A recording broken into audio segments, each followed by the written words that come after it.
Ini temennya kayaknya dia.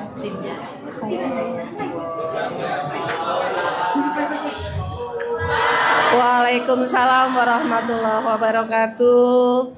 Selamat datang kepada Bang Yahya Andi Saputra. Tepuk tangannya dulu anak-anak ibu.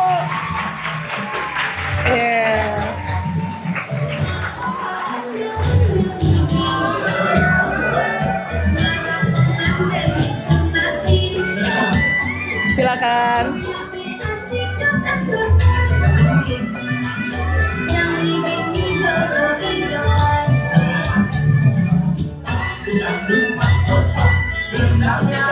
Kepala madrasah ya. Selamat datang Mbak Yahya. Ini dengan Mbak Fajriah.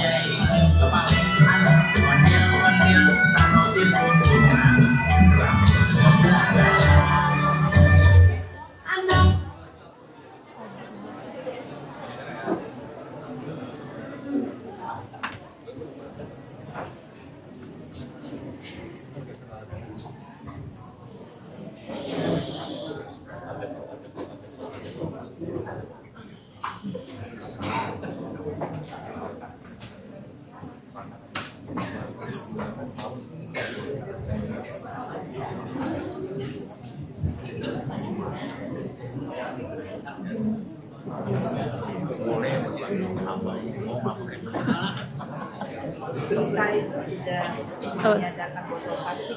Iya. Tumblernya ya. Itu teko ada di mana? Iya. Nanti anak-anak diketahui tanya. Saya kira iya ya. Oh gitu.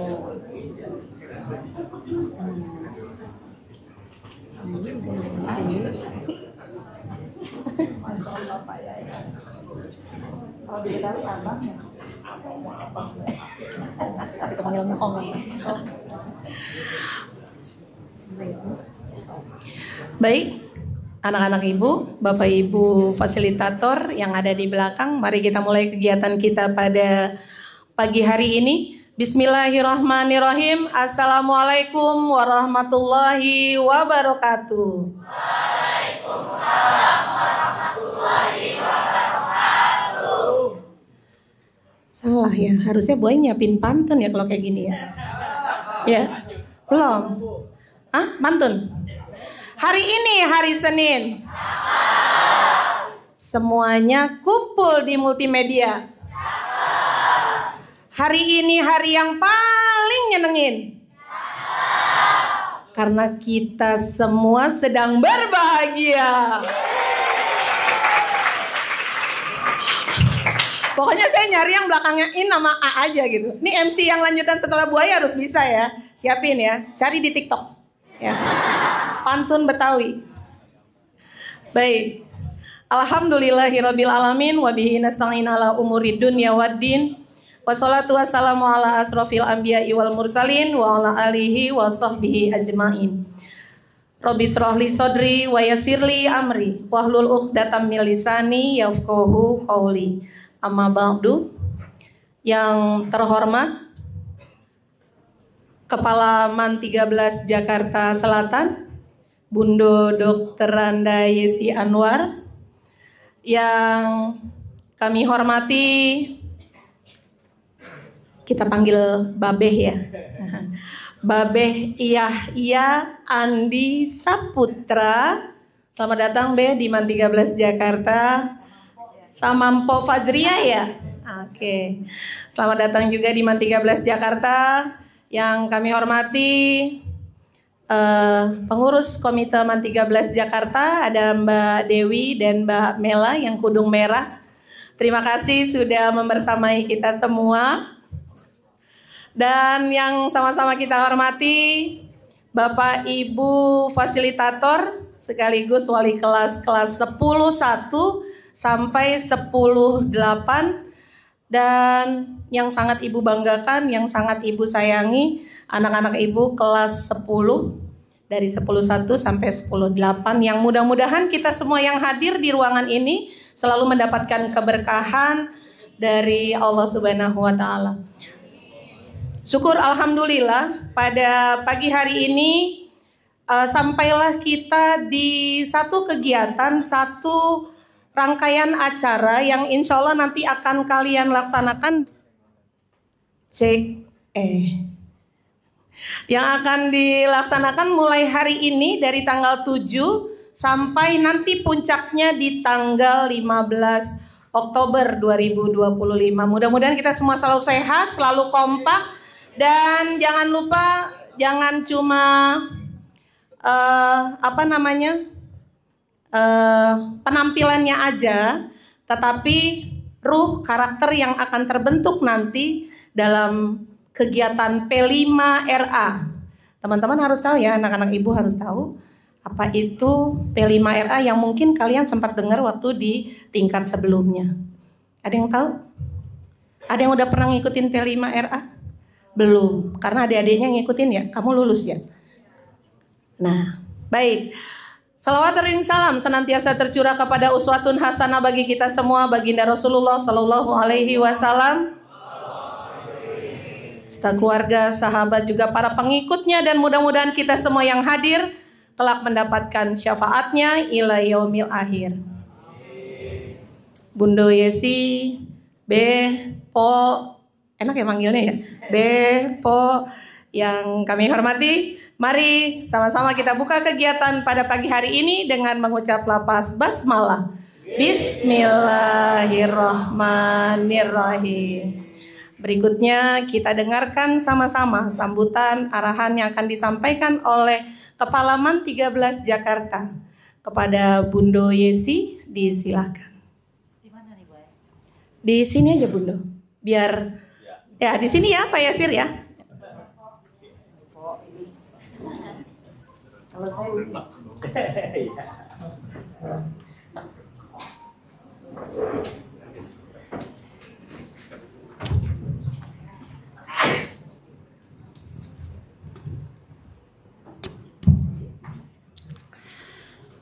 Bismillahirrahmanirrahim.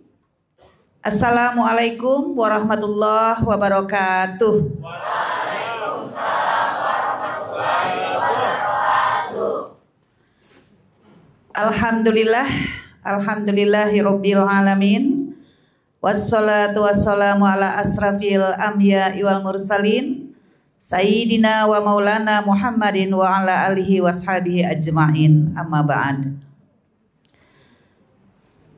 Yang sama-sama kita hormati, kita muliakan orang tua kita, yaitu Babe Yahya Andi Saputra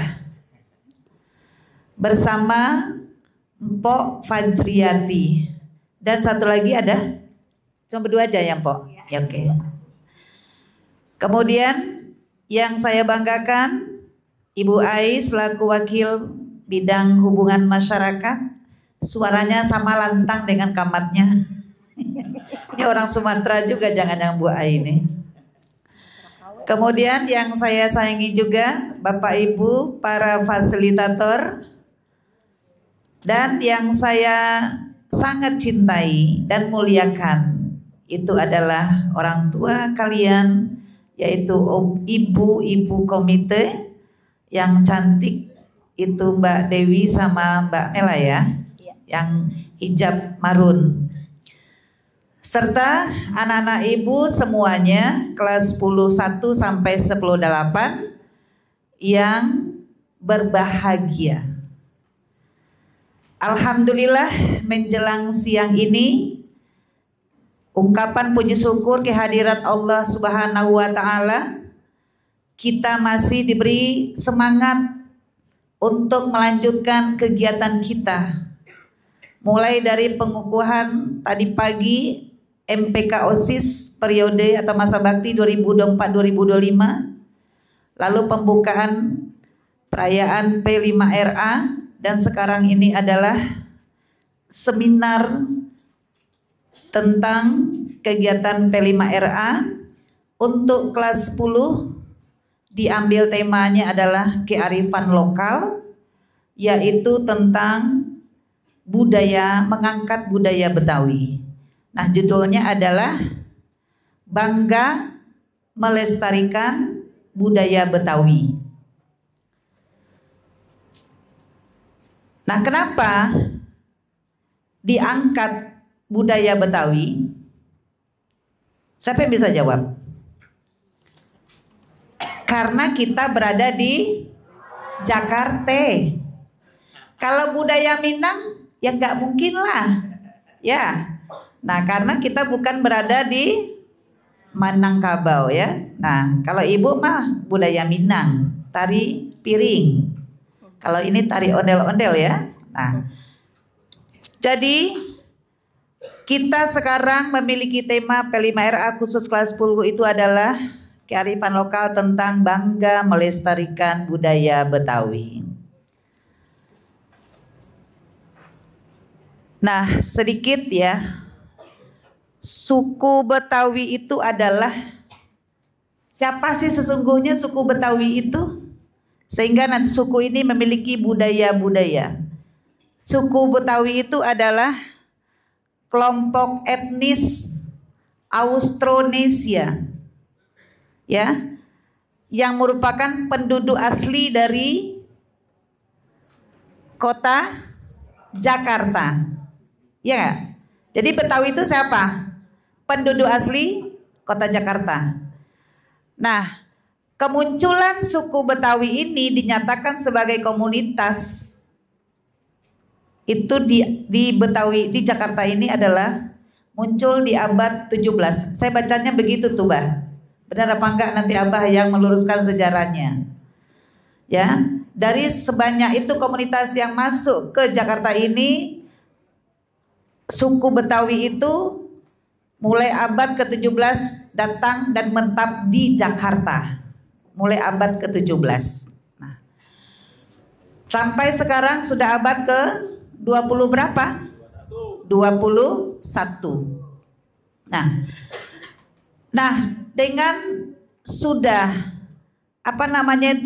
sudah begitu lamanya penduduk asli Jakarta ini berdomisili di Jakarta yang dikenal dengan masyarakat Betawi, maka agar masyarakat Betawi, budaya Betawi ini tidak punah, maka kita sebagai generasi penerus bangsa melalui kegiatan P5RA kita wajib melestarikan budaya Betawi ini. Ya.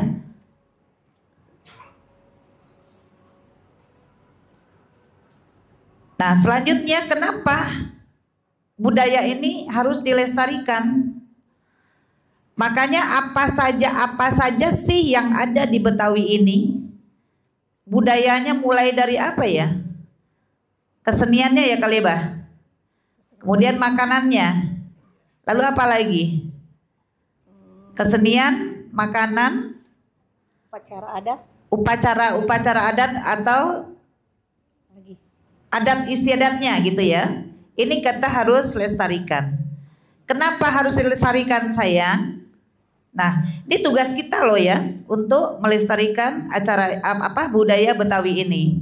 Walaupun sudah pengaruh globalisasi yang luar biasa, maka kita tidak boleh meninggalkan dan menghilangkan budaya-budaya asli Nusantara. Di antaranya adalah Betawi. Nah, apa alasannya kita harus melestarikan budaya itu? Karena budaya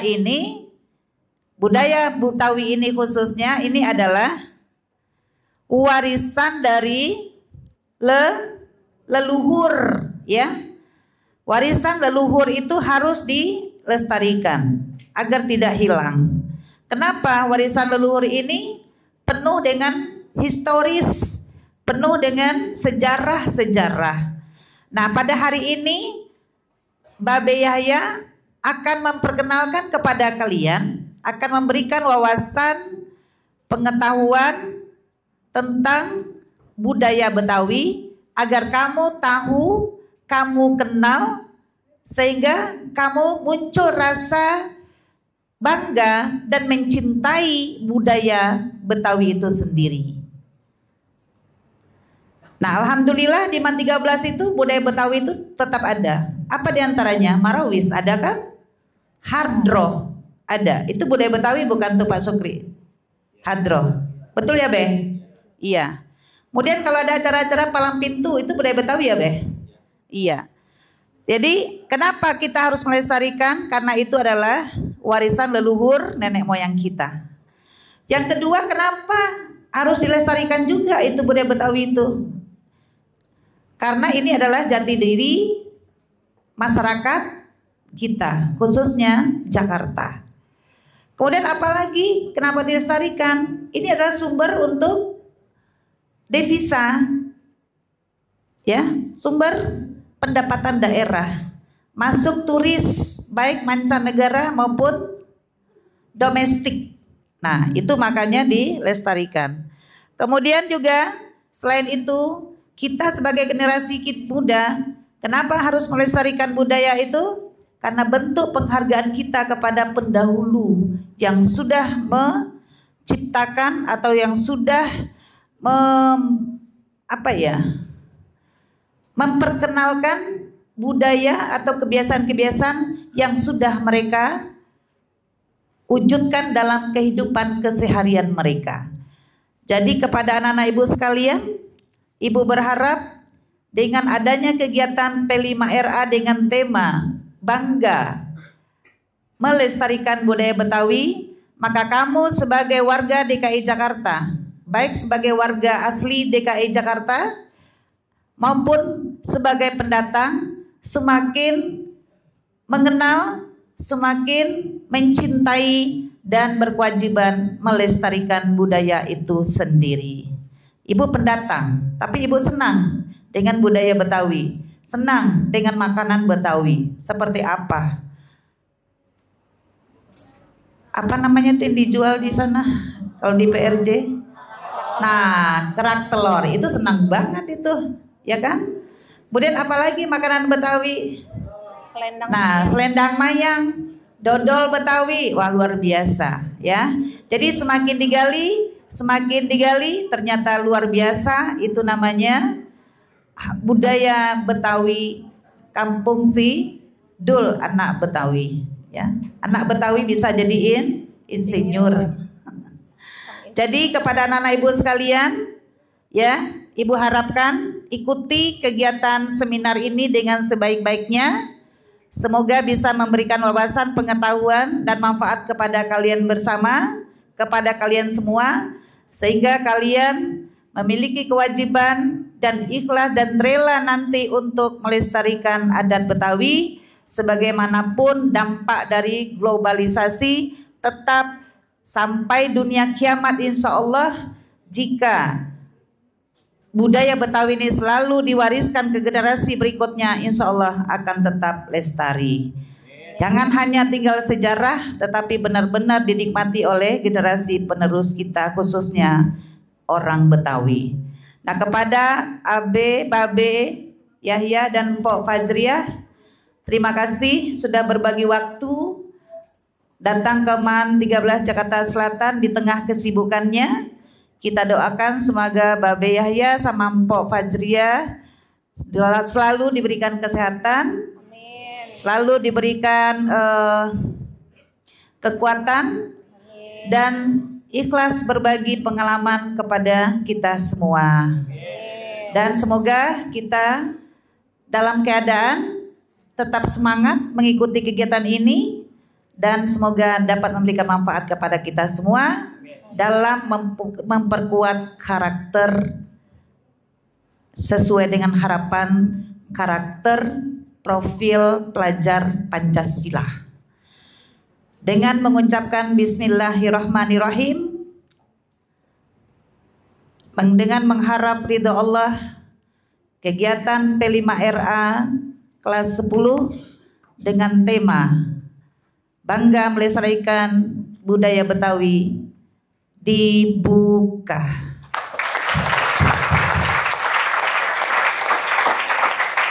Selamat mengikuti kegiatan seminar ini. Semoga memberikan manfaat kepada kita semua.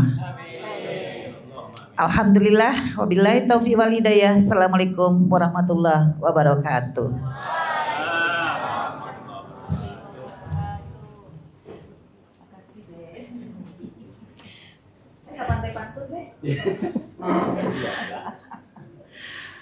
Baik, demi lancarnya kegiatan kita pada pagi menjelang siang hari ini, mari sama-sama kita panjatkan doa yang akan dipandu oleh Bapak Haji Ahmad Syukri, Sarjana Ekonomi. Kepada Bang Haji, disilakan.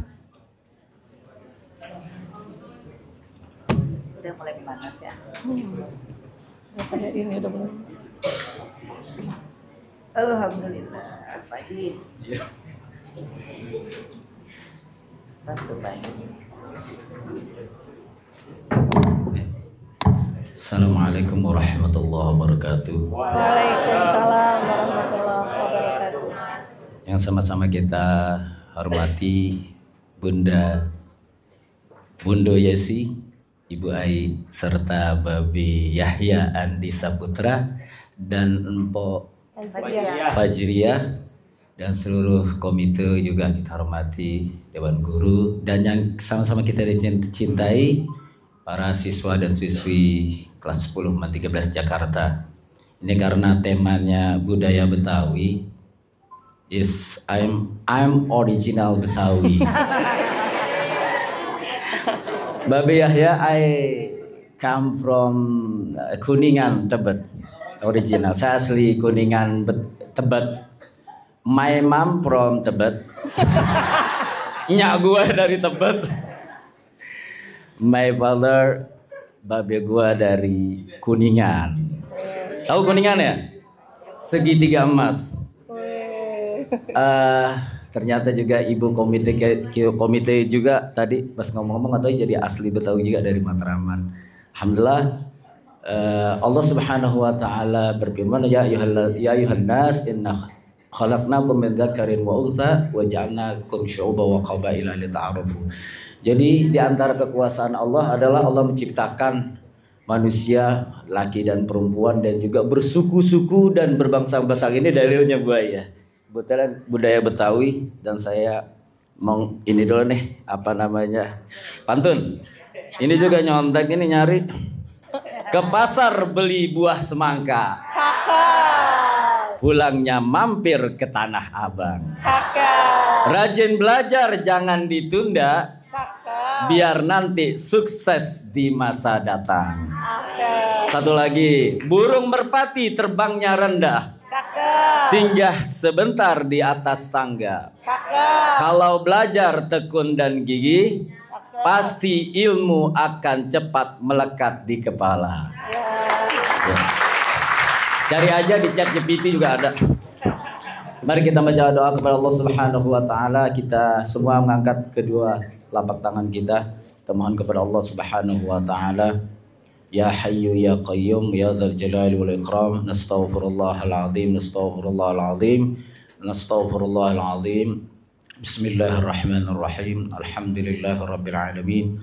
Allahumma shalli ala sayidina Muhammad wa ala ali sayidina Muhammad salatan tunawwiru bihal qulub wa taqdi biha lana hajatina fid dunya wal akhirah wa ala alihi wa sahbihi wa sallim.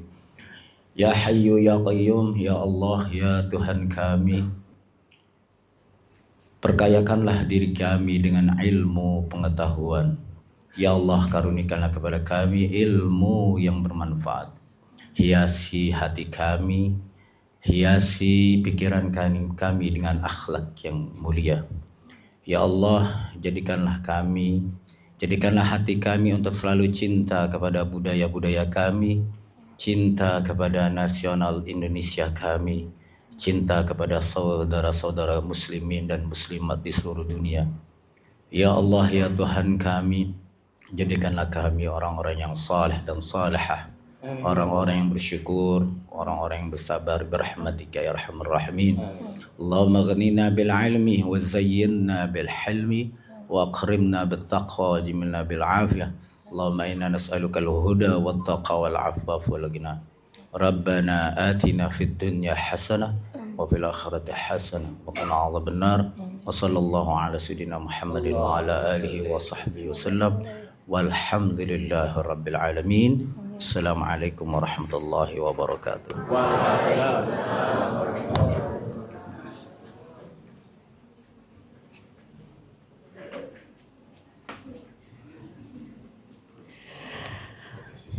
Amin, amin ya robbal alamin.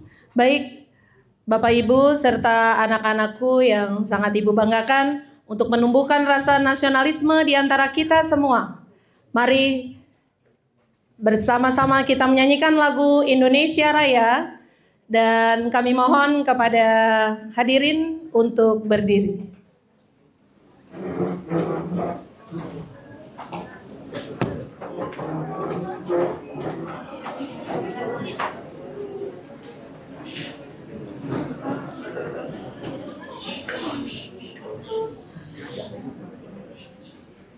Hiduplah Indonesia Raya. 1, 2, 3. Indonesia tanah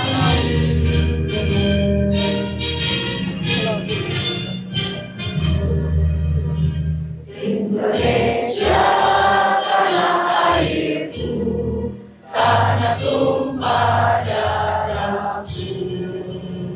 Di sanalah aku berdiri, jadi pandu hidupku.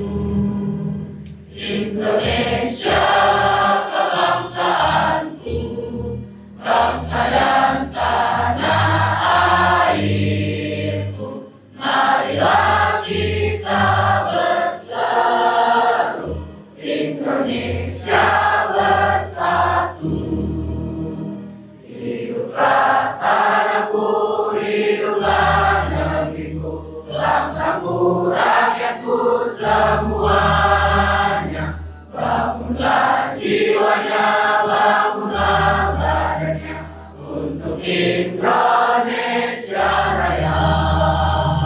Indonesia Raya, merdeka, merdeka, tanahku, negeriku yang ku cinta. Indonesia Raya, merdeka, merdeka, hiduplah Indonesia Raya. Indonesia Raya, merdeka, merdeka, tanahku, negeriku yang ku cinta. Indonesia Raya, merdeka, merdeka, hiduplah Indonesia Raya.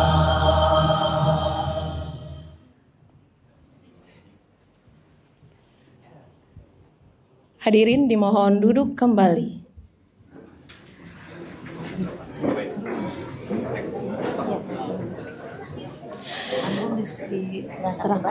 Iya. Sudah mulai panas? Belum. Ayo ting ting makan kepiting. Thank you for everything. Tepuk tangannya mana sih? Aduh.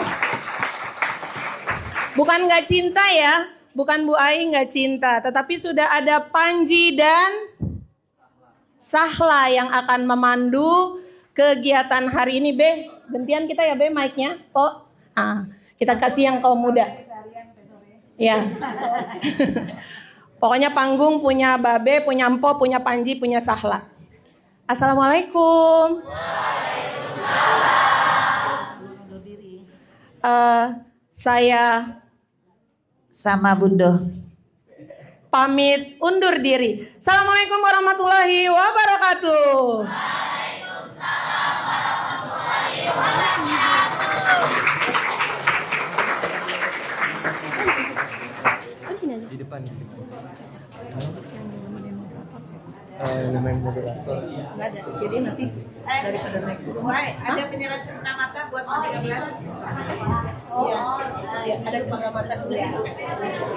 Lalu kita foto bersama dulu Bu Ai kali. Oh iya. Maaf. Baik, nggak jadi pamit ya? Boleh? Ada penyerahan cenderamata dulu dari Babe. Ya Be ya?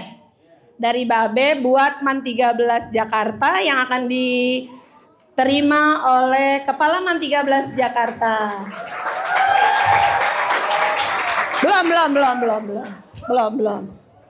Siap-siap. Bang Yasir udah siap ya Bang Yasir? Yang boleh manggil Bang Yasir Buai doang.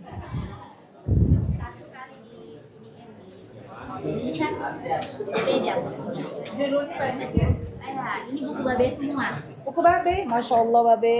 Oh, nih lihat nih, Engkong udah tua, Babe udah tua, tapi nulis buku banyak banget nih. Kalian juga harus menginspirasi nih. Bilangnya apa?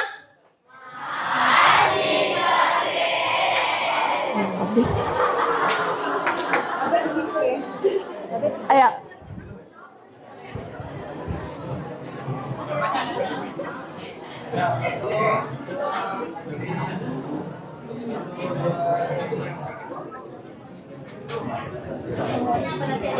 Kirain bilang Masya Allah, ini makasih Babe. Iya. Nah, terima kasih Beh. Ini Beh. Bu Kepala Sekolah, ini saya dengan Bu Fajriah kan memang hidup sehari-hari dalam literasi. Bu Fajriah juga sudah menerbitkan bukunya, kumpulan cerpen dan buku-buku lain. Saya juga menulis beberapa buku yang secara pribadi, kalau cara antologi mungkin lebih dari 70 ya. Yang saya bikin sendiri, saya ini seniman juga Bu. Saya bikin puisi, kemudian saya suka diundang dalam khusus kesenian Betawi itu, saya biasanya ngebuleng atau sohibul hikayat, itu bercerita kalau di kampung ibu apa di Padang ya, orang-orang yang bercerita tuh tambo, bawain tambo begitu ya. Tak saluang atau apa iya, ya? Iya, pokoknya kira-kira begitu. Termasuk kalau yang Betawi itu permainan anak-anak. Mana sekarang buku itu udah habis, maka nggak saya sumbangin ke sini. Permainan anak-anak, kuliner, jampe, pengobatan. Kemudian dan ini beberapa yang seni pertunjukan, misalnya ada dikenal dengan jantung. Maka ini mudah-mudahan ada gunanya kalau ditaruh di perpustakaan, biar teman-teman bisa. Kan sekarang tuh ada FLS 2N ya. Nah itu ada puisi di sini, jadi bisa musikalisasi puisi, bisa apa segala macam, ambil dari sini, nggak jadi soal, ya, gitu. Kalau buku puisi itu kira-kira yang antologi sendiri itu ada 5 ya. Kalau antologi barang-barang itu lebih dari 20 kali. Itu, jadi begitu. Ini diserahkan kepada Ibu Kepala Sekolah MAN 13 Jakarta Selatan, semoga ada manfaatnya dan ditaruh di perpustakaan. Karena kalau ini ya anak-anakku sekalian, kalau engkau kagak baca buku, percuma kota kita ini ditetapkan sebagai kota literasi dunia. Jadi you must read the book in perpustakaan or in macam-macam tempat ya. Kira-kira begitu ya. Iya. Terima kasih. Banyak sekali nih hibah buku nih buat MAN 13. Terima kasih. Sekali lagi bilang makasih sama Babe. Makasih Babe. Apanya? Bukunya. Iya. Foto. Foto Bun. Be, sini dulu Be. Kita fotonya gimana Bun? Foto apa? Dari kita sini, anak-anak diri. Anak-anak duduk. Kitanya duduk juga. Kita berdiri. Bang Yasir, Jakarta Selatan. Betawi.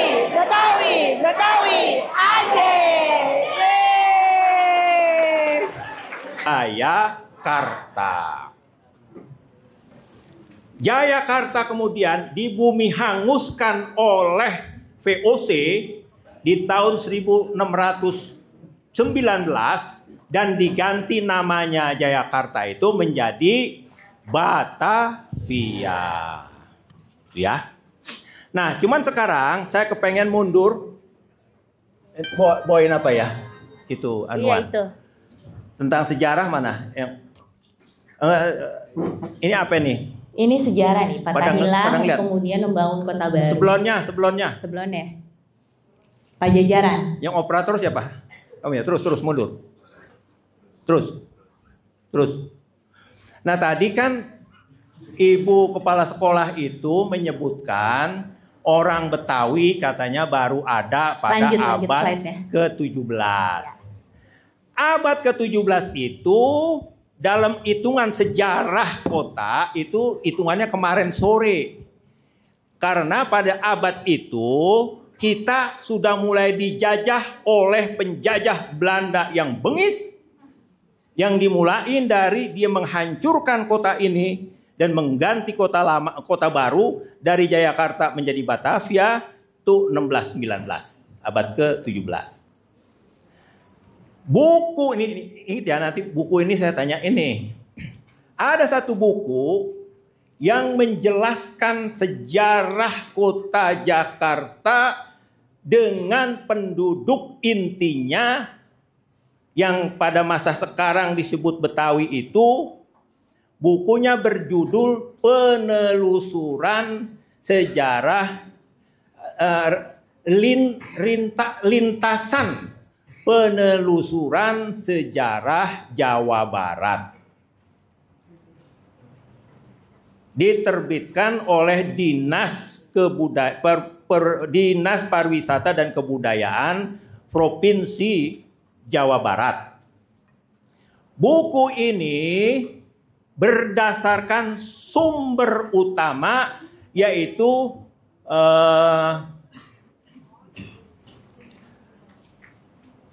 bukunya hasil dari musyawarah sejarawan di abad ke-17 ke-18 itu judulnya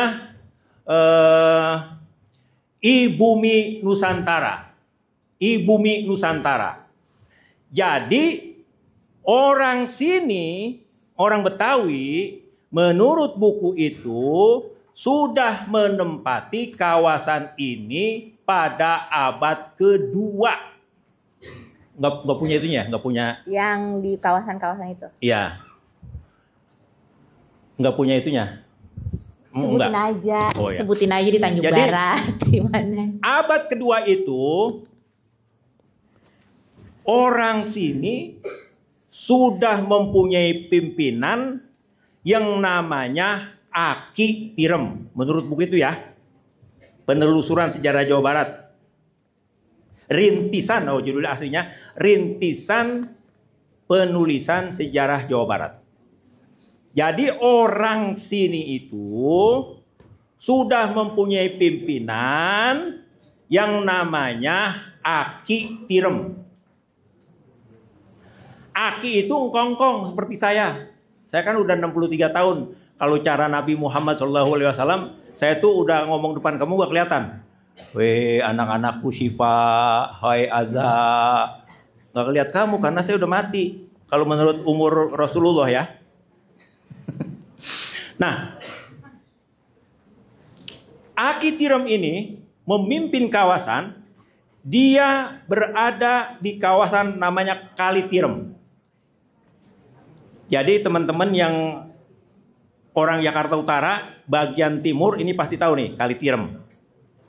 Kalau kita dari sini kemudian kita menuju kawasan BKT, Banjir Kanal Timur, itu ada jalanan bagus, kita menyusur kawasan itu, nanti ketemu kampung Rorotan, dari kampung Rorotan terus milir lagi, nanti ketemu Kali Tirem. Kali Tirem itu terus nyambung sampai ke utara, sampai ke Marunda. Ke kirinya dia ke Marunda Pulo, ke kanannya Marunda Turi, ke kanannya lagi terus sampai kepada nanti akan terjadi kerajaan lagi namanya Kerajaan Tarumanegara abad ke-5. Si Aki Tirem ini memimpin kawasan itu dengan adil. Sehingga dia kawasan itu makmur. Pertanian, Tirem siapa yang pernah makan Tirem? Tirem itu kan apa sih? Kerang ya. Jadi kali itu sampai ke laut itu hasilnya Tirem. Nama si Aki Tirem ini sebetulnya Aki Luhur Mulia. Tuh, Aki Luhur Mulia. Jadi itu terjadi pada abad kedua, tepatnya tahun 130-an Masehi. Aki Tirem memimpin kawasan itu karena makmurnya, kemudian orang-orang jahat melotot ngeliatin kemakmuran kawasan itu. Maka datanglah dia berombongan-berombongan yang disebut perompak atau bajak laut, nyatronin kawasan itu, ngambil kemakmuran kekayaan kerajaan itu, kerajaan Salakanegara, kampung Salakanegara, kampung Tirem itu, dia kewalahan. Karena dia kewalahan, maka dia ngundang orang-orang dari utara. Dalam buku itu nggak diceritain siapa orang-orang dari utara itu, tapi segera datang karena minta tolong. Akhirnya datanglah rombongan anak-anak muda dari utara, ngebantuin Aki Tirem buat menghalau itu penjahat yang namanya perompak. Kalah perompak, kawasan makmur kembali, dan si anak muda ini menetap di kawasan itu, dan akhirnya pikir Aki Tirem karena umurnya udah lebih dari 65 tahun, masuk pada 70 tahun, dia kasih kepercayaan kepada anak muda yang menjadi kepala rombongan dari utara itu. Yang sebelumnya dilihat-lihat nih anak muda ganteng nih. Di sini kayak siapa nih? Yang ganteng. Yang mengaku ganteng siapa nih? Ya, yang mengaku ganteng. Tapi lewat gantengnya. Ganteng. Si Aki Tirem ini, si Aki Luhur Mulia punya anak yang namanya Larasati. Siapa sih yang paling cakep? Lewat semua yang paling cakep di sini. Nah, singkat cerita, dinikahkanlah anak muda dari utara itu kepada anaknya, dan anaknya menantunya diserahkan memimpin kawasan itu, dan si menantu inilah kemudian yang memberi nama kerajaannya itu dengan Kerajaan Salakanegara. Dia bergelar Dewa Negara atau Dewa Warman. Itu orang kita sudah menjadi penduduk di sini. Kalau kita baca internet mencari suku Betawi, maka keluarnya yang tadi diceritakan oleh Ibu Yesi, Ibu Kepala Sekolah. Itu yang sekarang saya dan teman-teman sedang merevisi, memperbaiki jalannya sejarah. Jangan sampai kita keliru memahamin sejarah.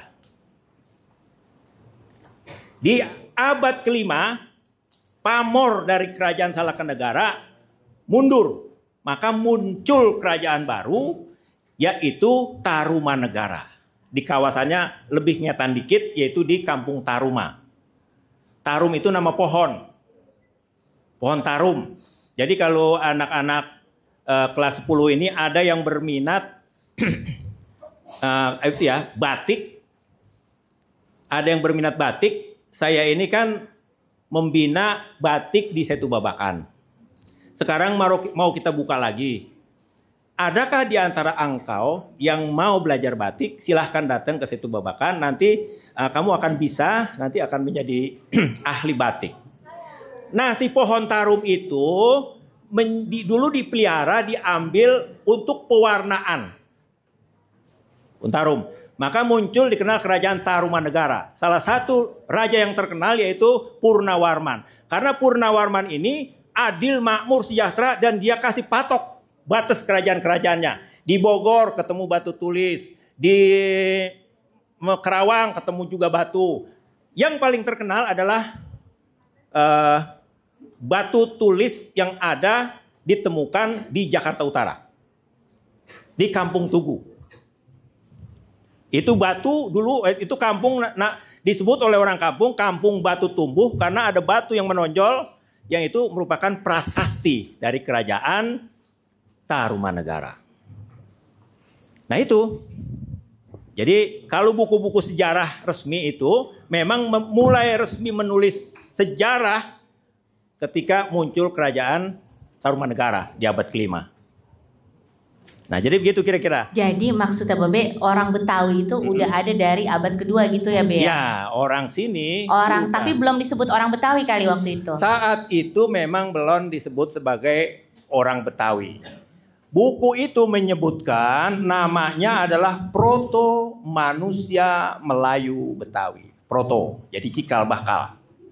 Penamaan proto itu pun oleh para ahli terkemudian. Terutama yang ditulis oleh Denny Lombard. Jadi itu sejarawan dan humaniora dari Prancis yang menamakan itu. Bukunya banyak diterjemahkan. Silang Budaya itu dan 4 jilid. Jadi kamu harus sering-sering membaca ya. Jangan sampai kamu ketinggalan. Karena madrasah itu dari dulu, saya dulu melakukan penulisan sejarah madrasah-madrasah di Jakarta. Tahun 80 itu dominan kita madrasah. Mulai dari madrasah, terutama madrasah ibtidaiyah ya. Ibtidaiyah, sanawiyah, kemudian aliyah. Saya dari sekolah dari sanawiyah, dari ibtidaiyah, kemudian ke sanawiyah, dari sanawiyah kemudian ke madrasah aliyah di Pondok Pinang. Kemudian lulus tahun itu ikut tes di UI, diterima dan sekarang masih ingin melanjutkan untuk S3.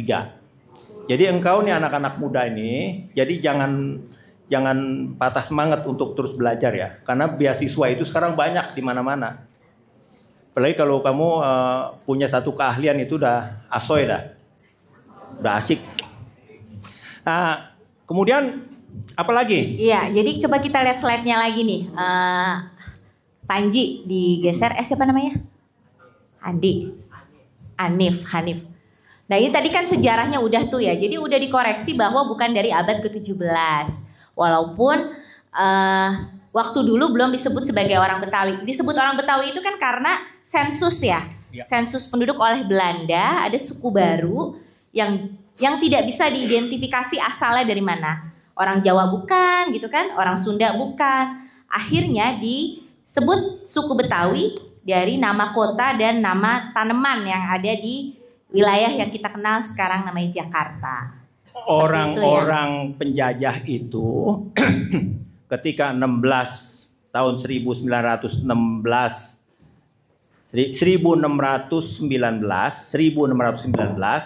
kan dia meruntuhkan kota Jayakarta, Keraton Jayakarta, dan mendirikan kota baru namanya Batavia.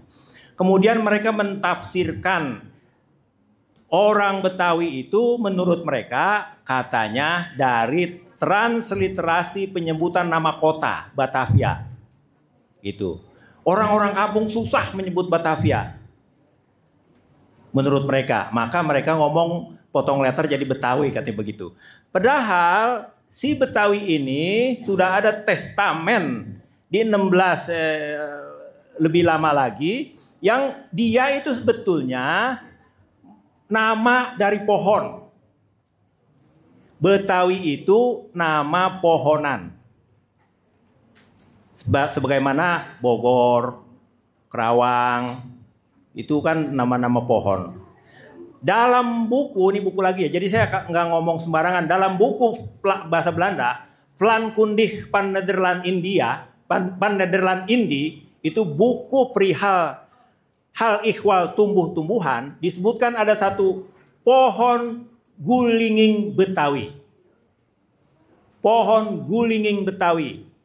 Dalam bahasa Latinnya Cassia glauca L. Jadi kalau engkau pergi ke Bandung kemudian lewat jalan tol, di kiri kanan itu ada pohon yang bernama pohon yang kembangnya warna kuning, itu Cassia glauca. Ya, itu Cassia glauca. Orang sini bilang, orang kampung sini bilang, orang Jagakarsa bilang puhunan itu namanya puun ketepeng. Ketepeng itu sangat bermanfaat, buahnya, daunnya, kulitnya untuk obat sakit kulit. Korengan. Ya, korengan kalau cara kampung nyebutnya korengan. Jadi digebek dia, anak yang korengan itu dimandiin nama itu, insya Allah, biiznillah, maka dia baik. Dia kagak korengan lagi, budukan. Di kayu dia ini pun sangat kuat, oleh karena itu sering dipakai untuk gagang. gagang golok maupun gagang pacul maupun gagang macem-macem karena dia kuat. Dia mungkin bersaudara dengan terem besi. Ya, dia mungkin bersaudara dengan terem besi. Itu kayaknya ada yang Ya, tuh di situ udah tuh. saya lihat. Tadi ngasih Ya, kode. lihat 20 menit kan masih lama. Ya. Mungkin 20 kita lanjut ke ini, Cang. Ya. Jadi deh, ke kesenian. si Betawi itu yang saya dan Betawi sepakati bukan sebagaimana yang kita baca di dalam internet bahwa orang Betawi baru menjadi suku pada abad ke-17. Nah, orang sini sudah ada pada awal abad ke-2 tahun 130-an itu. Jadi bukunya banyak ya. Di samping buku yang tadi saya sebutin itu, Rintisan Penelusuran Jawa Barat, udah diterbitkan ulang jadi tebal karena dia 4 jilid. Ada lagi buku Percandian Batu Jaya. Jadi di abad ke-5 sebelum Masehi sampai abad ke-2 sampai abad ke-5 dia menjelaskan ada artefak-artefak termasuk di kampung sini. Kampung Jagakarsa ditemuin artefak peninggalan-peninggalan kehidupan masa lalu.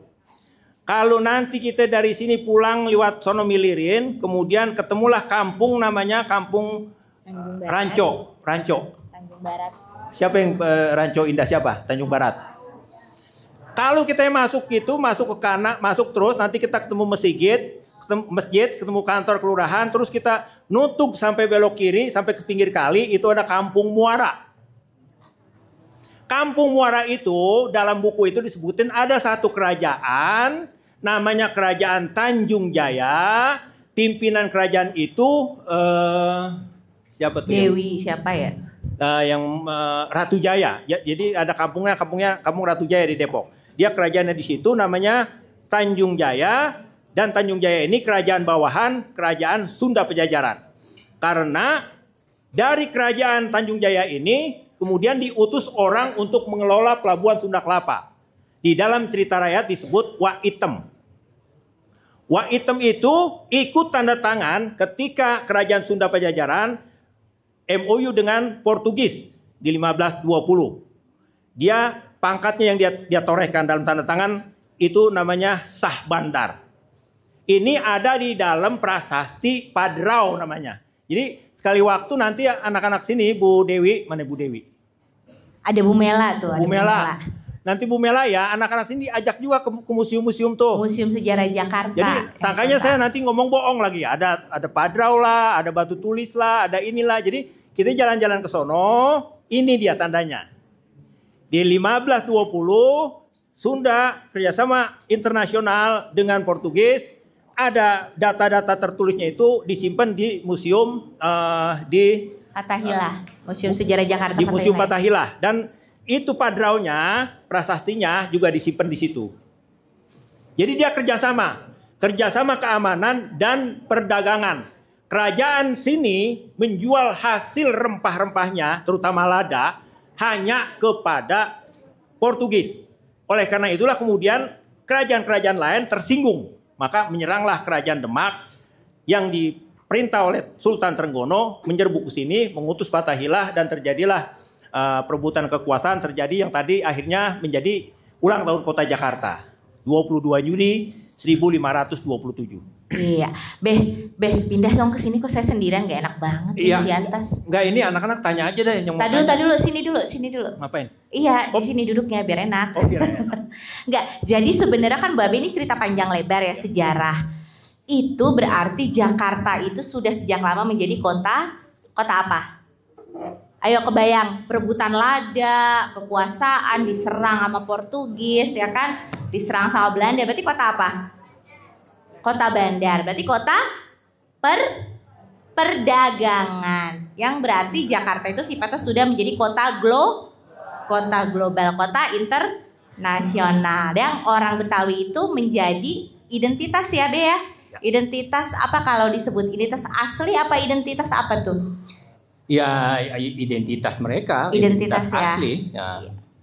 penduduk ya, penduduk inti kalau Ya. dibilang penduduk inti kota Jakarta. Nah sekarang nih adik-adik pengen tahu kesenian apa sih yang disebut sebagai ciri khasnya Betawi itu, yang mereka perlu kenal nih masing-masing, dari seni teater atau seni pertunjukan, kemudian ada lagi ya yang apa tuh boneka raksasa tuh yang ada di depan tuh misalnya, kenapa dia bentuknya begitu Be? Ya.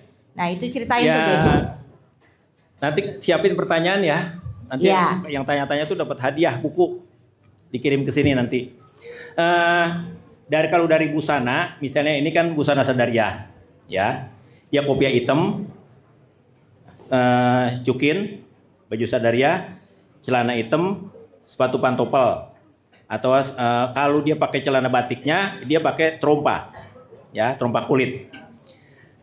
Jadi kalau ada yang minat ikut nanti sudah mahasiswa, ada yang ikut menjadi abang none, kan ada yang cakep-cakep ganteng-ganteng nih tingginya. Pokoknya tingginya tuh kalau abang none itu menurut peraturan gubernur itu 165 untuk yang none, 170 untuk yang abang. Ini ada yang ganteng-ganteng, tinggi-tinggi, Dari sterak-sterak. umur berapa itu boleh? Umurnya mulai umur 18. Pokoknya bahkan ada yang umur 17. Ikut. Jadi Pak Busana itu ini kan kalau dalam ikon itu ada 8 ikon, nanti kamu cari di internet, 8 ikon kebudayaan Betawi. Salah satunya ini busana Sadaria. Terus yang kedua, busana kebaya kerancang. Kebaya kerancang. Kalau dari sisi kulinernya yang sudah menjadi ikon itu bir pletok, ame kerak telur. Kemudian ada juga batik Betawi. Makanya tadi saya undang engkau untuk belajar batik di Setu Babakan, nanti menjadi ahli batik ya. Baik nyanting, canting itu berat ya. Ada macam-macam canting, ukurannya macam-macam, ada 31 model canting tuh. Itu untuk dasarnya. Dan kalau tangan kamu nggak kuat untuk berasain canting itu dari malamnya itu kan panas. Nah itu betul-betul kita hormatilah orang-orang yang.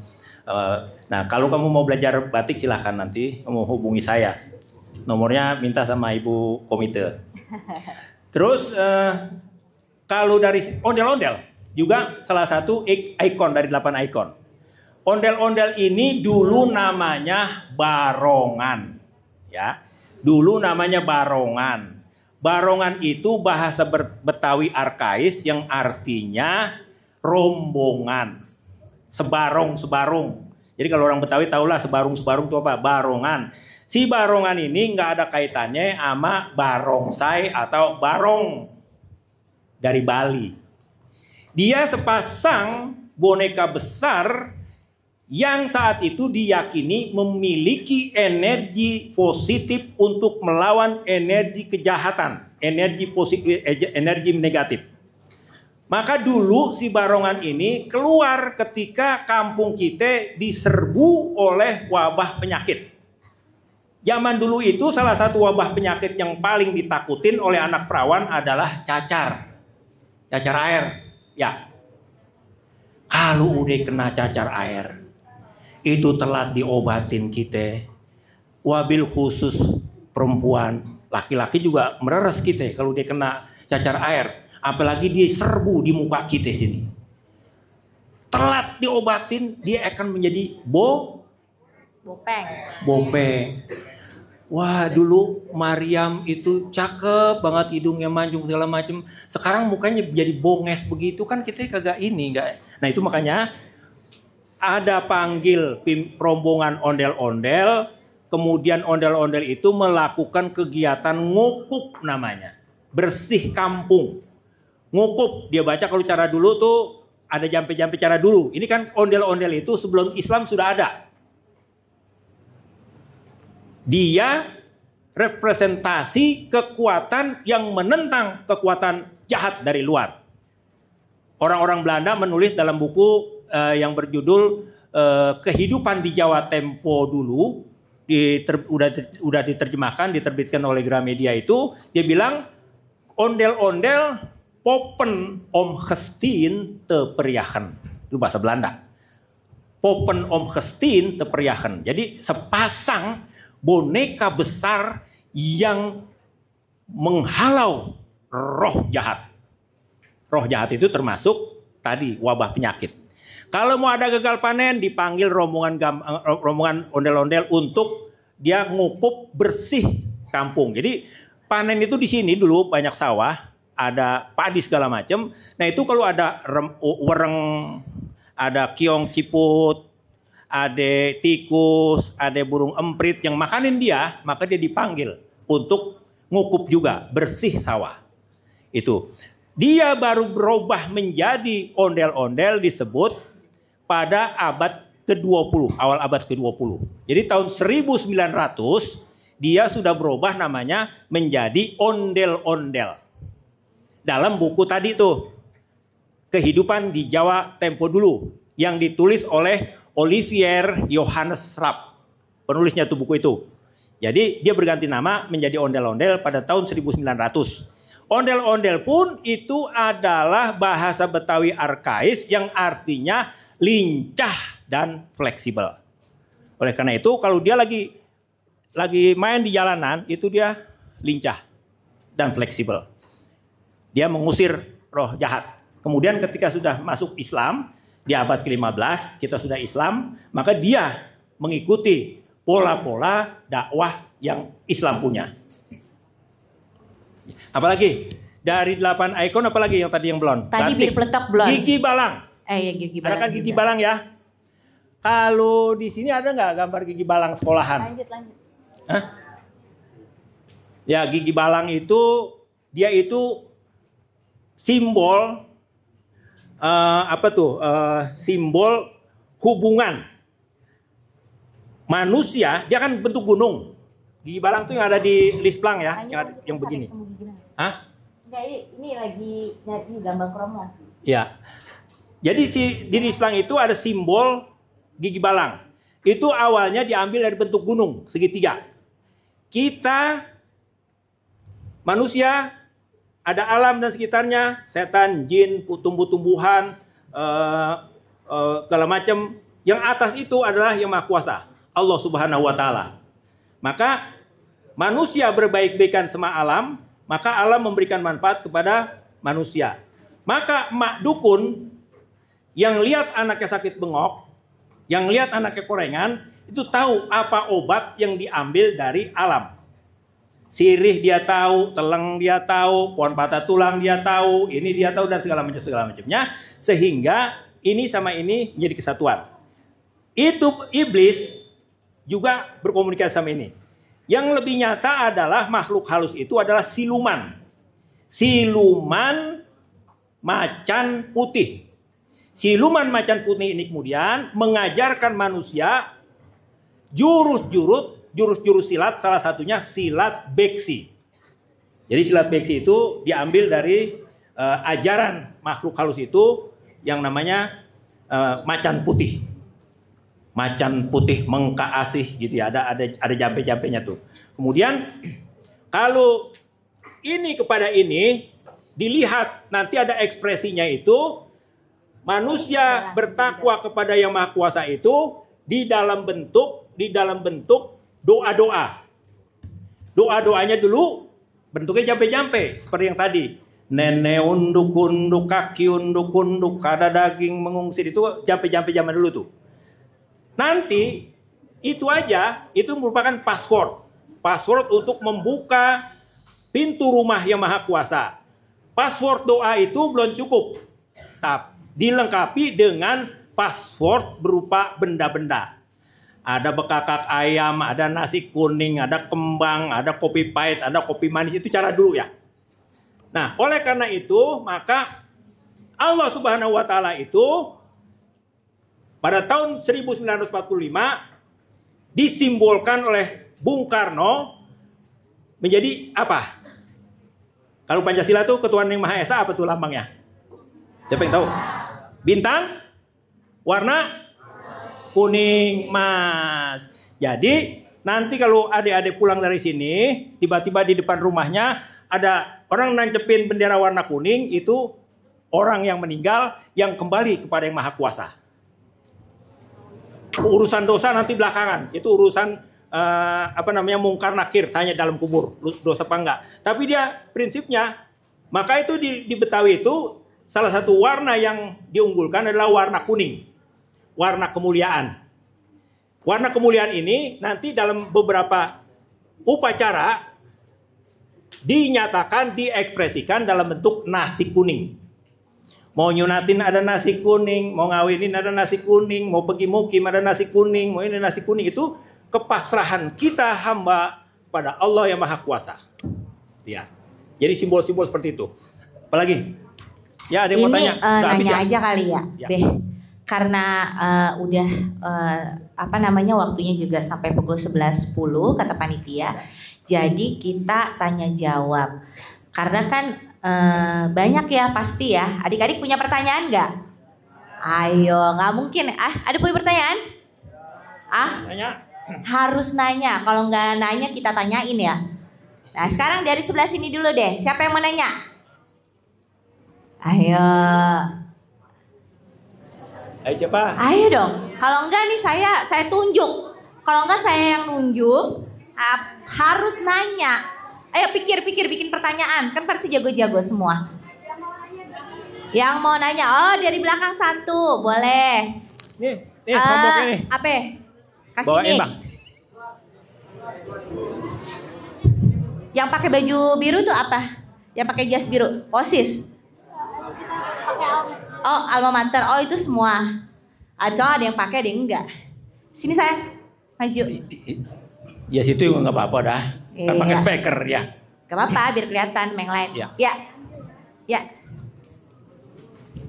Pertanyaannya tuh kan Nama. saya Aulia Purnamasari. Aulia. Aprilia. Ya. Jadi gini Be, kan kita di acara P5 ini kan ngambil drama tentang pernikahan Betawi gitu kan. Ya. Nah terus saya mau nanya seberapa penting sih si roti buaya ini dalam pernikahan Betawi, dan kenapa bisa si roti buaya ini menjadi ikon yang digunakan dalam prosesi pernikahan budaya Betawi gitu. Oke, itu doang. Itu Aprilia. mau langsung dikumpulin aja dulu kali. Ya, kita kasih teprok tangan buat Aprilia. Iya, lanjut ya Be ya. Masih kumpulin pertanyaan ya. Dari sebelah sini nih yang nyendernya. Oh, ada lagi nih. Ayo, maju. Itu gini ya. Ini kan kalian P5 bikin makalah kan? Ini mumpung ada Babe, tanya semua.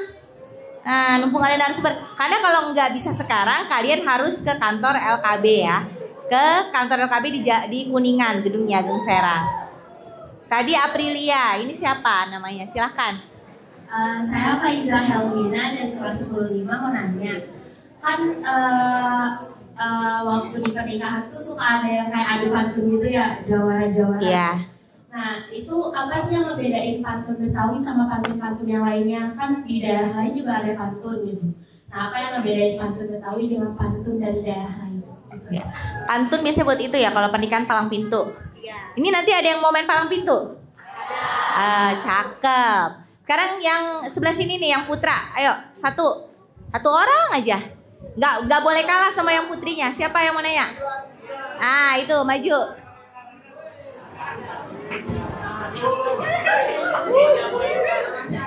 Silahkan. Arkan. Yang tadi ya? Beda lagi Be. Sebenarnya kan kalau istilah adat Betawi itu ada ondel-ondel.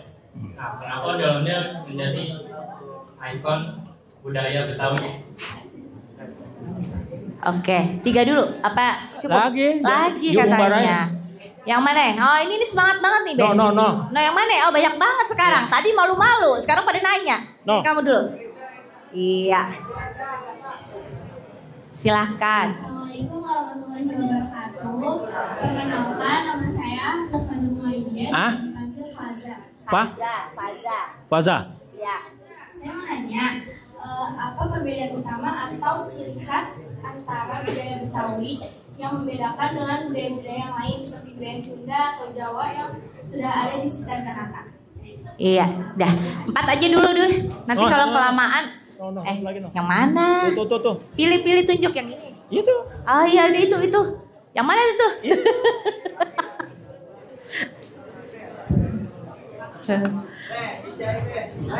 Iya. Soalnya nanti kalau banyak-banyak jawabnya nggak fokus. Ya, Nah, ayo. terakhir dulu. Saya Syafira dari 14 izin bertanya teh. Kenapa budaya Betawi itu ada kayak warna-warni gitu atau punya ciri khas? Warna-warni apa maksudnya? Kayak bunga kelapa warna-warni, terus kebayanya kan juga suka warna-warna gejreng gitu. Ada maknanya atau enggak? Makasih. Iya. Udah dikoleksinya segitu dulu ya. Nanti 5 lagi dibuka 5 lagi. Beh jawab Beh satu-satu.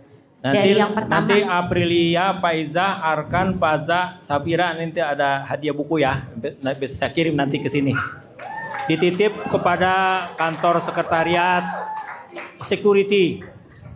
Ya, nanti diambil aja atau di roti buaya itu dulu namanya bukan roti buaya. Dulu namanya bahasa lama. Namanya aji putih naga raksa. Aji putih naga raksa.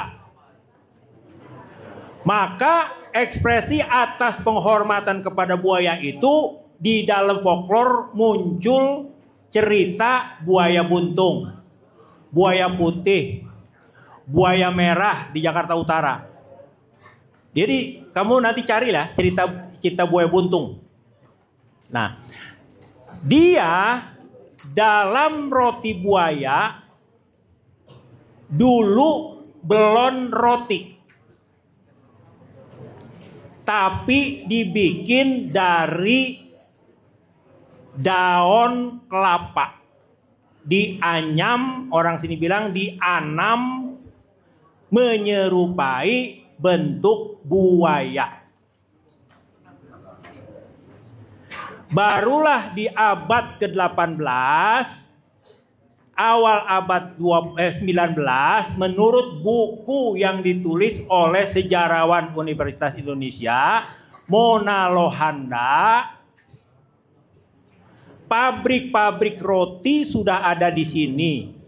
Maka barulah saat itu ada ide untuk mengubah si bentuk anaman daun kelapa menjadi bentuk roti. Sebelum menjadi roti, ada para pengrajin yang mengukir kayu membentuk buaya. Itu yang dijadikan serah-serahan. Si buaya ini bukan sebagaimana buaya kalau kita pergi ke rumah engkong-engkong kita tuh di Ragunan. Ya, kita pergi ke Ragunan, kita turun ke bawah, itu ada kali, nanti ada buaya. Itu ada buaya egal-egol tuh. Buaya di sini pemahamannya ini masa lalu ya, sebelum Islam nih, pada masa Hindu. Dia bukan bentuk harfiah sebagai buaya, tapi pemahaman sebagai siluman. Siluman ini yang menjaga sumber kehidupan. Mana itu sumber kehidupan? Yaitu entuk atau mata air. Ya. Orang mau menikah itu tidak semata-mata ingin melampiaskan nafsu biologis. Tetapi dia juga memikirkan bagaimana kelangsungan hidup ini. Ketika dia menikah, kemudian nanti ada palang pintu, ada serahan roti buaya. Roti buaya itu simbol dari keberlangsungan, keberlanjutan kehidupan ini. Maka simbolnya dia adalah buaya dan air. Air itu kalau kita 3 hari kagak minum, kita akan dehidrasi, kemudian kita koid. Tewas. Mati kita. Kita boleh bisa nggak makan, tapi kalau kita nggak minum, kita kering, mati kita. Oleh karena itu, dia simbol si roti buaya, si buaya itu menjadi simbol pemeliharaan sumber kehidupan, yaitu air yang dulu ada entuk, itu yang dia jaga. Karena kehidupan harus terus berlangsung. Dia menikah, kemudian dia punya anak, punya cucu, punya cicit, punya canggah, punya apa segala macam, itu akan berlanjut terus. Jadi kalau Aprilia itu nanti menikah, dia harus terus sampai ke entah kapan. Jadi kehidupan itu mesti dijaga. Jadi begitu ya. Sepasang roti buaya itu merupakan equilibrium, keseimbangan. Jadi kalau orang kawin itu tidak semata-mata dia tadi itu, tapi dia harus menyeimbangkan. Maka nanti dalam perkawinan ada macam-macam tuh yang dimasukin ke kepala orang yang menikah. Misalnya dia nonton cerita si jantuk, bukunya ya sudah saya tulis tentang jantuk, nanti yang tadi saya kasihkan kepada Bapak Ibu kepala sekolah itu, cerita si jantuk bagaimana nanti pengantin itu harus memelihara kehidupan itu. Jangan urusan kecil digede-gedein, urusan gede harus dikecilin, kira-kira seperti itu. Jadi si roti buaya itu kemudian simbolnya seperti itu. Kalau kemudian kita baca di internet itu dia umurnya panjang, dia sabar, dia setia, itu bonus dari pemahaman itu. Tapi dia adalah yang pertama, dia menjaga sumber kehidupan. Dari roti buaya diserah-serahkan, sebelum serah-serahan ada namanya upacara buka palang pintu. Dulu nama upacara buka palang pintu itu bukan palang pintu, tapi sapun. Sapun itu bahasa Betawi arkais, bahasa Betawi klasik yang artinya berkomunikasi dengan sopan dan santun. Berkomunikasi dengan sopan dan santun itu diekspresikan, dinyatakan dalam bentuk berbalas pantun. Ya. Apa beda pantun kita dengan pantun dari mana-mana? Prinsipnya formula pantun itu sama. Pantun yang benar 4 baris. Baris pertama dan kedua itu sampiran. Baris kedua, ketiga, keempat itu isi. Dia juga mengenal unsur-unsur rima. Rima ini yang paling gampang itu rima akhir. Kemudian ada rima tengah dan rima akhir. Ada juga rima sempurna. Tuh ya, jadi itu perbedaannya, rasa bahasa itulah yang membedakannya. Prinsip pantun sama semua. Jadi 4 baris, sampiran, isi, rima, gitu. Macam-macam tema-tema pantun. Jadi pantun itu dalam upacara buka palang pintu menjadi bentuk penghormatan. Misalnya saya bertamu kepada Ibu Fajriah, yang maksudnya tujuan saya tuh untuk melamar anak dia. Saya ngomongnya begini, Bu Fajriah, Mpok kan punya anak sini, saya minta, kan bukan begitu. Kalau tidak karena mentari, nggak bakalan kembang berseri. Kalau tidak anak Pok Fajriah rumahnya di sini, nggak bakalan saya dengan rombongan sampai ke sini. Jadi dia menghindari unsur-unsur kasar. Kalau sekarang kita nonton di YouTube, itu jangan diikutin, karena itu bahaya tuh. Ada yang main rot-rotan celana, ada yang main tampar, yang segala macam. Kata-katanya dulu itu diatur oleh para tetua kita, itu cuman paling 6 pasal ya, berbalas pantun 6 pasal. Itu semuanya pantun. Yang silat nggak main pantun. Yang ini jadi khusus juru bicara saja. Tukang yang pantun beda berpantun-pantun. Ya? Tukang pantun beda sama yang main silat. Tukang pantun, gitu ya? tukang pantun, tukang silat, tukang baca sike, tukang baca sike. Jadi begitu. Ondel-ondel, dia itu kan idenya adalah bagaimana kita bisa memelihara alam, keseimbangan. Kalau para pejabat kita yang korupsinya itu 270 triliun segala macam itu udah orang Betawi bilang nggak punya liangsim, nggak punya rasa malu. Jadi ondel-ondel ini, dengan pemahaman kita terhadap ondel-ondel ini, dia memelihara keseimbangan. Janganlah serakah kamu menjadi manusia, jangan ngentit, jangan korupsi, jangan apa segala macam. Kalau para pejabat kita paham kepada itu, maka dia malu melakukan itu di depan ondel-ondel. Jadi kira-kira begitu ya. Ya budaya bisa lain, ya lain-lain lah. Pertama dia kan dari bahasa, istilah-istilah sabun, kemudian istilah-istilah alie begente kalau kita tahu kuliner, kemudian kerak telur, selendang mayang, itu kan nama-nama. Yang sekarang kita kerjain nih, saya lagi kerjain dengan Ibu Fajria, misalnya kita menyusun naskah akademik yang namanya bekakak ayam. Itu bekakak ayam menjadi salah satu kuliner persembahan, menjadi sajen. Dia ada pada sunatan, dia ada pada pindah rumah, dia ada pada apa. Jadi apa bedanya kita dengan ini? Ya pertama dari nama, kemudian dari cara, kemudian dari peruntukan dia. Diuntukkan untuk apa? Jadi kira-kira seperti itu. Kemudian kembang kelapa ini simbol dari keterbukaan. Ya, Safira, mana Safira? Yang tanya. Oh ya Safira ya, kamu namanya. Jadi kembang kelapa itu dulu namanya bukan kembang kelapa, tapi manggar. Barulah kemudian ketika itu dijadikan sebagai betul-betul alat dekorasi, maka ada ide bagaimana itu kertas krep yang warna-warni kita jadikan sebagai kembang kelapa tiang. Dulu ada kembang kelapa tiang seperti ini, ada juga kembang kelapa bokor.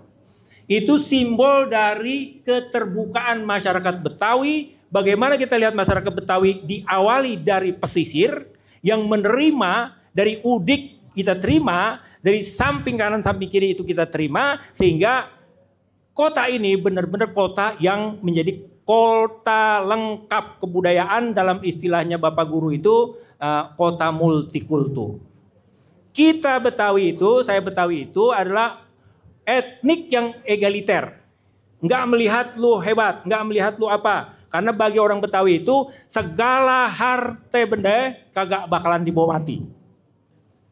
Ya, Safira misalnya ada 50 dia punya Alphard, itu kalau dia mati kagak bakalan dibawa. Ya Fira. Nanti kamu bakal jadi gubernur nih kelihatannya nih. Safira nih. Jadi gitu ya. Tadi itu yang kota multikultur itu mesti dijelasin lagi deh, bedanya yang budaya Betawi, karena kan yang dibilang tadi tuh Jakarta multikultur itu maksudnya gimana itu? Jadi dia itu kan kita ini menerima semua, baik secara darah maupun secara kultur. Multikultur itu kita bisa lihat ekspresinya dari misalnya musik tanjidor. Siapa yang pernah dengar musik tanjidor? Tanjidor, siapa yang pernah dengar? Tanjidor itu dominan musik tiup dari Eropa yang pada masa kolonial dijadikan sebagai alat musik untuk parade baris berbaris tentara Hindia Belanda yang menjajah kita. Suatu masa ada ide dari orang-orang sini menjadikan alat musik tiup itu menjadi seni pertunjukan. Maka jadilah dia namanya tanjidor. Buku-buku menulis tanjidor itu dari kata tanger, dari kata pukulan. Tapi yang jelas kita nih seni musik tanjidor itu merupakan kita mengadopsi alat-alat musik dari Eropa. Ada flute, ada klarinet, ada trombon, ada piston, ada tambur. Itu dijadikan kesenian kita. Itu warna multikultur ada di situ. Begitu juga nanti kalau kita melihat ada gambang kromong. Itu gambang kromong juga warna multikultur ada di situ. Karena dia ada saudara-saudara kita yang datang dari Cina, saudara-saudara kita yang datang dari Jawa, dan ada kita di sini yang Betawi. Jadi perpaduan kesenian atau kebudayaan Betawi pada umumnya itu dia mengambil unsur-unsur ini dari mana-mana, menjadilah dirinya dia si gambang kromong yang Betawi. Menjadilah dia gamelan ajeng yang Betawi. Menjadilah dia macam-macam. Menjadilah dia bubur AC yang Betawi. Menjadilah dia alie begente yang gurih. Jadilah dia macam-macam. Jadi jadilah dia baju kawin Betawi itu yang namanya busana kebesaran care none Cine. Busana kebesaran care haji. Itu kan bertolak belakang antara Cina dengan Arab. Bisa ada menjadi satu kesatuan. Jadi kira-kira begitu. Iya, itu tadi menjawab yang tadi ya, ciri khas budaya Betawi dibandingkan dengan budaya lain ya, bahwa budaya Betawi menyerap dari mana-mana, dari luar, dari Cina, dari Eropa, Arab, kemudian dipadukan dengan budaya asli dan kemudian dijadikan miliknya orang Betawi sendiri. Salah satunya tadi Babe Yahya bilang ada di Tanjidor, ada di Gambang Kromong, kemudian ada lagi di Keroncong gitu ya. Nah, itu bisa dieksplorasi. Nanti adik-adik lihat lagi di YouTube ya. Di YouTube LKB ada ya, Be ya? Ya. Kalau nggak di busana yang tadi disebutin juga, busana kebesaran, busana pengantin perempuan yang disebut cara Cina, sementara laki-laki disebut cara Arab, itu kan menunjukkan bahwa orang Betawi menyerap kebudayaan dari luar. Nah, itu juga di YouTube LKB ada tuh. Ciri-ciri pakaian pernikahan seperti apa, pakaian sehari-hari seperti apa, bisa dilihat. Kak, apa tuh? Waktunya habis katanya. Ya begini, teman-teman kamu itu dari berbagai sekolah, kalau ada ikut perlombaan itu yang Betawi-Betawi itu datangnya ke kita, ke Lembaga Kebudayaan Betawi. Makanya kita membuka pintu 24 jam. Kalau saya ada di sana tuh anak-anak sekolahan mana saja, bukan hanya sekolahan ya. Bukan hanya dari Jakarta, tapi dari seluruh Indonesia. Bahkan dari kemarin ada dari Australia, dia S3. Mau bikin disertasi tentang bangunan tradisional Betawi. Ada satu lagi dari Belanda juga pernah ya? Dari Belanda kemarin. Dari Belanda kemarin itu dia mau ritus upacara. Kebetulan ritusnya adalah ritus ganti tahun yang dalam orang-orang kita sebutnya nisfu Sa'ban. Padahal dia Kristen ya, saya ajak ke masjid itu, dia ambil gitu dan sekarang masih komunikasi. Ada lagi dari Bali, ada lagi kemudian dari Inggris, ada lagi yang dari negara Eropa Timur tuh yang pecahan Soviet datang ke sini belajar. Kalau teman-teman kamu sih hampir tiap hari kita datang rombongan untuk ikut perlombaan ini, untuk bikin karya ini, ya, silahkan datang ke Lembaga Kebudayaan Betawi kapanpun, asal janjian dulu. Atau kalau mau ke perkampungan budaya Betawi dekat situ, Setu Babakan, saya setiap hari Rebo ada di situ. Kalau kamu perlu data apa-apa. Ya? Iya, pokoknya kita untuk keperluan penelitian gitu ya, untuk keperluan pendidikan kita siap buka pintu 24 jam ya. Adik-adik, saya tahu nih pasti banyak yang masih pengen pada nanya gitu ya. Dari muka-mukanya tapi juga kelihatannya udah pada lapar. Ya, udah ngantuk, kakinya juga udah pegel kayaknya, duduk dulu ya. Mungkin yel-yel dulu kali ya. Berdiri dong, berdiri. Kita yel-yel lagi. Yel-yel. Tadi udah diajarin sama Babe yel-yelnya. Ayo, Be. Ayo, Be. Ayo berdiri. Berdiri dulu, Be. Kasihan dia udah pada kita tutup. Pegel badannya. Di masyarakat Betawi, ayo berdiri. Mana tangannya? Dua-duanya. Asal jangan ke kiri ke kanan bau ketek. Nih, dalam masyarakat Betawi ada 4 pahlawan nasional ya.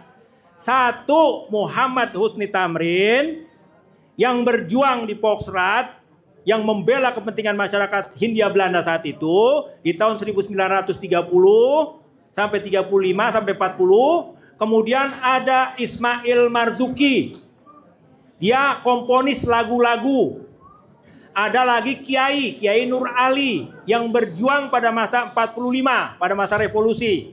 Ada lagi 1 pada masa revolusi juga, Abdurrahman Saleh. Keempat nama ini sudah menjadi nama kampung di perkampungan budaya Betawi.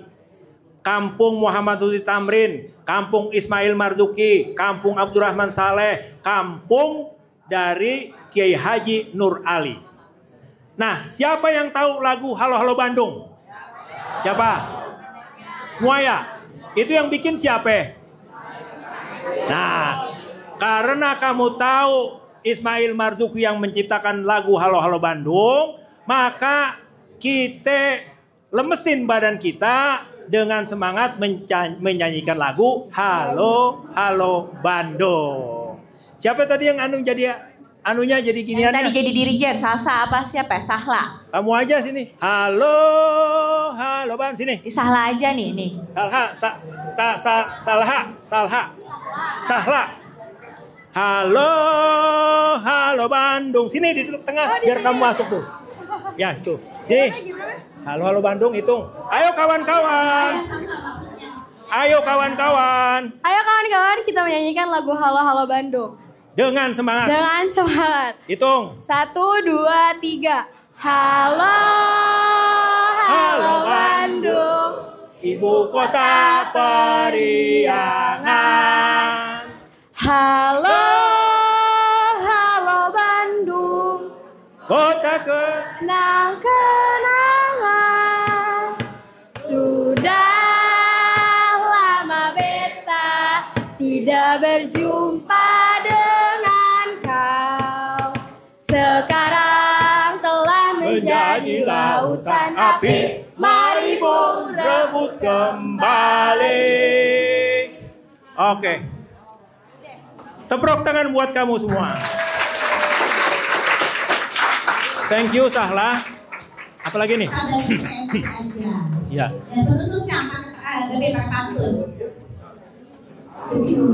Kupas kelapa jangan dibelah. Kalau dibelah tumpah airnya.